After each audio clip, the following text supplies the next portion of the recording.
Merci de votre accueil. J'étais déjà immensément heureux et rempli de joie de faire partie de cette rencontre avant même que vous m'exprimiez cette sympathie. Donc, je vous suis reconnaissant. Je m'excuse d'avance, je ne vous convaincrai de rien. Vous êtes déjà convaincus. Nous sommes des patriotes. Et ce qui nous réunit ici ce soir, c'est l'amour de la patrie. C'est ça être patriote. Homère, grand philosophe grec, a écrit « Rien n'est plus doux que l'amour de la patrie ». C'est ce qui nous réunit et nous sommes chanceux d'avoir à faire ce combat qui nous conduit à la liberté. Je l'aurais aimé plus rapide, mais quand nous avons choisi la voie de la démocratie, nous savions que le combat serait long et difficile et qu'il demanderait du courage. Mais nous avons progressé d'une manière extraordinaire. Et ça ajoute à mon émotion de ce soir de voir tous ces jeunes qui portent l'avenir.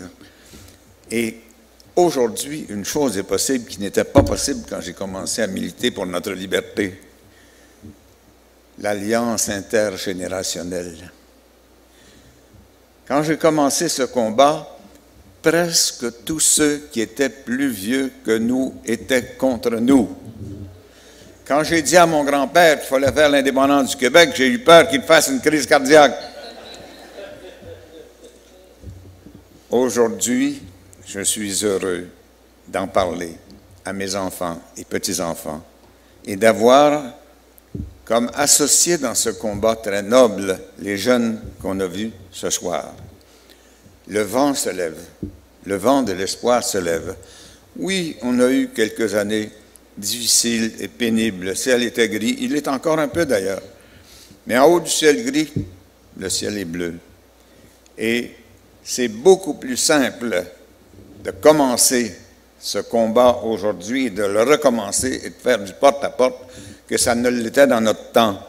Nous sommes partis de rien, de la marginalité, et en 1995, on avait 50% des voix et on s'est fait voler. Vous le savez, c'est clair, on peut le dire.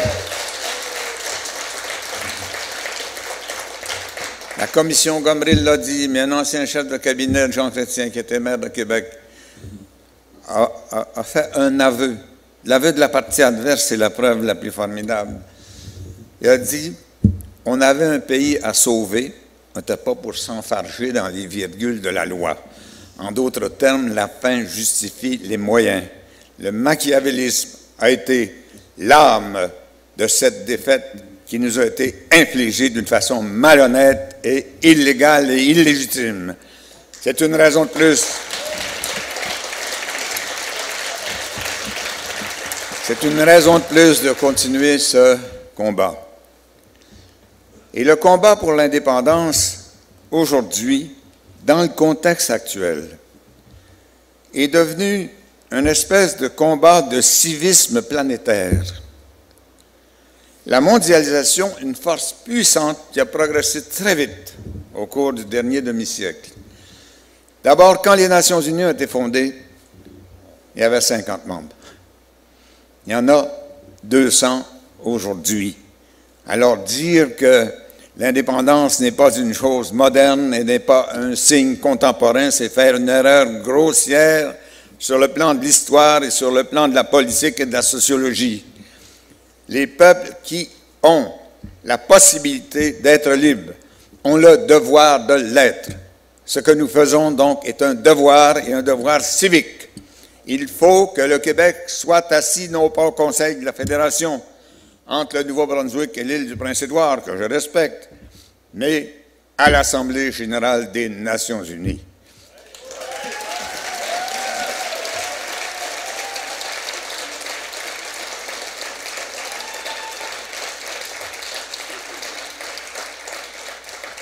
Il y a encore quelques peuples qui doivent y être et qui n'y sont pas, et le Québec en fait partie. Et quand nous y arriverons, les pays progressistes seront heureux de voir arriver une nation moderne et avancée comme la nôtre.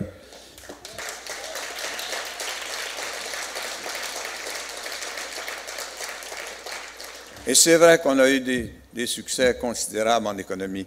On a mieux résisté à la crise continentale que n'importe quel autre pays en Amérique du Nord. Et pourquoi est-ce qu'on a fait ça? Parce qu'on a réparti la richesse. Parce que nous sommes une société de solidarité. C'est la seule nation du monde où la moitié du commerce bancaire est fait par une coopérative. Il y a quelques années, quand on était anti-syndical, on était antisocial. Aujourd'hui, quand on est anti-syndical, on est anti-économique. Il faut que la richesse se répartisse pour que la prospérité soit acceptable, soit vivable et soit dynamique. Et le Québec a tout pour réussir cela.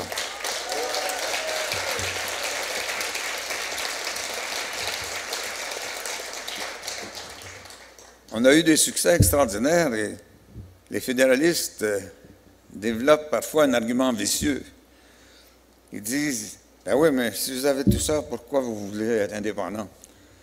J'ai dit, tu me fais penser à celui qui voit arriver son fils, qui vient lui dire, « Papa, j'ai obtenu ma maîtrise. Maintenant, je vais faire mon doctorat. » Mais ça n'a pas de bon sens.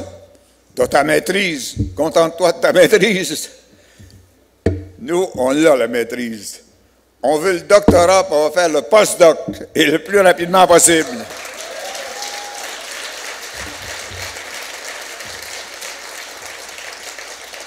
Le statut de province est un statut humiliant, insupportable. Et en plus, je ne veux pas être arrogant, mais être une province du Canada est encore plus humiliant depuis quelques années. Parce que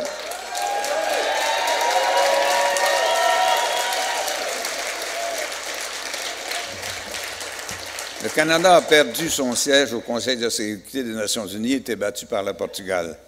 Et ce n'est pas pour rien. C'est vrai qu'il y a 25 ou 30 ans, le Canada avait une image remarquable dans le monde. Hélas, et je suis malheureux pour eux, je ne le dis pas avec agressivité, moi je suis obligé par mon métier de lire toutes les publications internationales. Savez-vous que le Canada passe pour un pays voyou à bien des égards? Ça nous fait une raison de plus d'en sortir.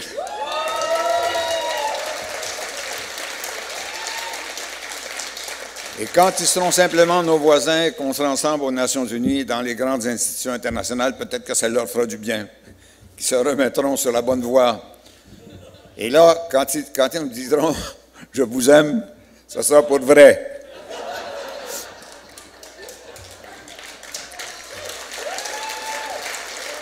Alors, cette rencontre est porteuse d'espoir à bien des égards. Surtout que le porte-à-porte a commencé. J'ai trouvé ça extraordinaire. Si vous saviez combien j'en ai fait dans ma vie, avec René Lévesque et tous les autres, même, je l'ai regretté, je pensais à ça aujourd'hui, j'ai jamais regretté d'avoir fait du porte-à-porte, sauf une fois. Quand j'en ai fait dans le comté de Rousseau pour François Legault, ça, je voudrais plus le faire.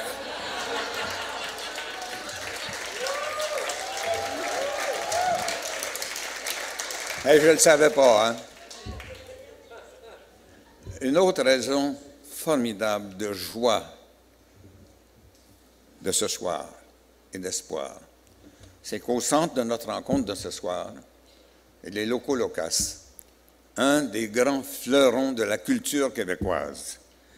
Et moi, j'ai été condamné par René Lévesque à l'économie en 1976. Je ne l'ai jamais regretté d'ailleurs. J'ai assumé ma condamnation avec courage et énergie. Mais savez-vous que je n'ai jamais cru, une fraction de seconde, que l'économie était la principale force d'une nation et sa principale vertu. C'est la culture. Et de ce point de vue-là, nous sommes gagnants aussi.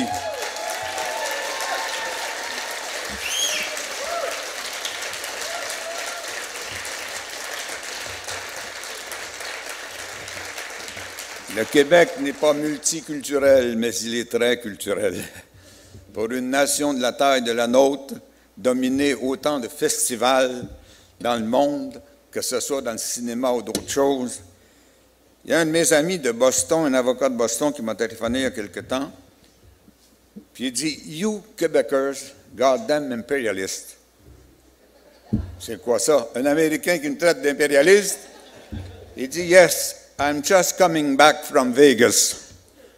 À Las Vegas, les Québécois dominent à peu près tous les aspects de la vie économico-culturelle de ce pays. Et vous savez que la première industrie des États-Unis d'Amérique, c'est la culture. Ce n'est pas toujours resplendissant, mais c'est important. Et au Québec, c'est important, et très souvent, l'Ocolocas le démontre, c'est resplendissant.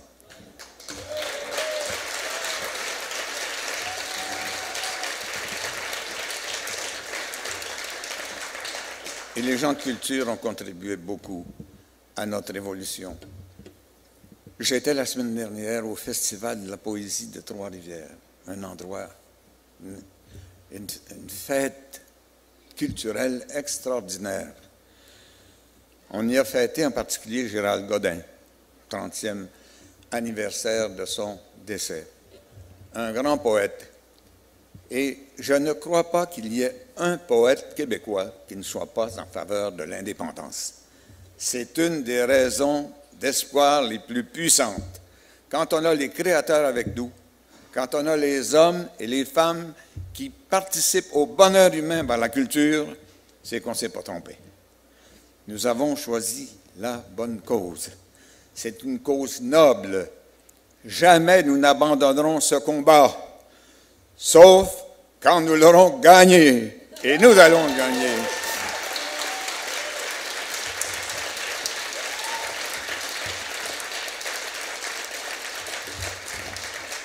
Pour toutes ces raisons, aimer notre patrie au Québec, c'est facile. Elle est facile à aimer. Sociale, économique, culturelle. Et en plus, dans l'amour, il y a une dimension physique. Ce merveilleux fleuve Saint-Laurent, 1 million de lacs, les belles forêts, les collines, les affluents de Saint-Laurent, les rivières.